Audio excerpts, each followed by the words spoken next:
ଆମ ପପୁ ଗାନ୍ଧୀ ତାଙ୍କ ଚାମଚା ମାନଙ୍କୁ ଜ୍ଞାନ ଦେଇପାରିବେ ଯେ 5000 ବର୍ଷ ପୂର୍ବରୁ ଅମକ ଜାତିକି ଅମକ ଛୁଆ ନଥିଲା, ପାଣି ପିଆଇ ଦେଉନଥିଲେ, ବସ୍ତ୍ର ପିନ୍ଧି ନଥିଲେ, କିନ୍ତୁ ଦିଲ୍ଲୀରେ ଏଡ଼େ ବଡ଼ ଗୋଟେ ଘଟଣା ଘଟିଲା, ଟେରର ଆଟାକ୍ ହେଲା, କିନ୍ତୁ ସେ କେଉଁ ଜାତି କେଉଁ ଧର୍ମ କେଉଁ ମଜହବର ଲୋକ ତମ ପପୁ ଗାନ୍ଧୀ ଆସିକିରି ମିଡ଼ିଆରେ କହିପାରୁନାହାନ୍ତି। ହଇ ଓ ଛୋଡ଼ି ପୁଅ ଚାମଚା ମାନେ ଇଏ ଦୋଗଲା ରାଜନୀତି ନା। ଆଉ କାହାକୁ କହିବ ଯେଉଁମାନେ ପ୍ରକୃତ ସଚେତନ ହିନ୍ଦୁ ଥିବେ ସେ ତମର ବ୍ୟାଣ୍ଡ ବଜେଇ ଦେବେ ଦିନ ଦ୍ୱିପହରେ, ଯେମିତି ଆମେ ବଜାଉଁ ତମକୁ କେଞ୍ଚିକିରି।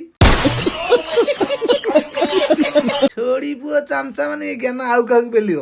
ଆତଙ୍କବାଦୀଙ୍କର କୌଣସି ଧର୍ମ ନଥାଏ, କିନ୍ତୁ ଆତଙ୍କବାଦୀ ମାନେ ଗୋଟିଏ ଧର୍ମର ହିଁ ବାହାରନ୍ତି, ଅଲଗା କ'ଣ ଧର୍ମର ବାହାରୁନାହାନ୍ତି। ଛୋଡ଼ି ପୁଅ ଗାଣ୍ଡି ଚଟା ଚାମଚା ତମ ନେତାମାନେ ଆସି କହିଦେବେ ନା ଆମେ ଅଛୁ ମାନେ ତମେ ଅଛ, ତମେ ନା ମାନେ ଆମେ ନାହୁଁ, ନୁହେଁ କି? ଏମିତି ଦୋଗଲାପନ୍ଥୀ ଆଉ ଚଳିବ କି? ହିନ୍ଦୁମାନେ ସଚେତନ ହେଲେଣି, ତେଣୁକରି ଆମ ଭାଇମାନେ ଫୁଲ୍ ସଚେତନ ହେବାର ସମୟ ଆସିଯାଇଛି। ସଚେତନ ହେବା ମାନେ ଏକଜୁଟ ହେଇକି ରହିବା, ତାହେଲେ ଆମେ ସେଫ୍ ରହିବା। ରହିଲେ ଭାଇମାନେ ଭିଡ଼ିଓଟି ଅବଶ୍ୟ ବହୁ ମାତ୍ରାରେ ଖରାପ ଲାଗିପାରେ, ଲାଗୁ ଚଳିବ, ତଥାପି ଫିର୍ ବି କହିବି। ରହିଲି, ଜୟ ଶ୍ରୀରାମ।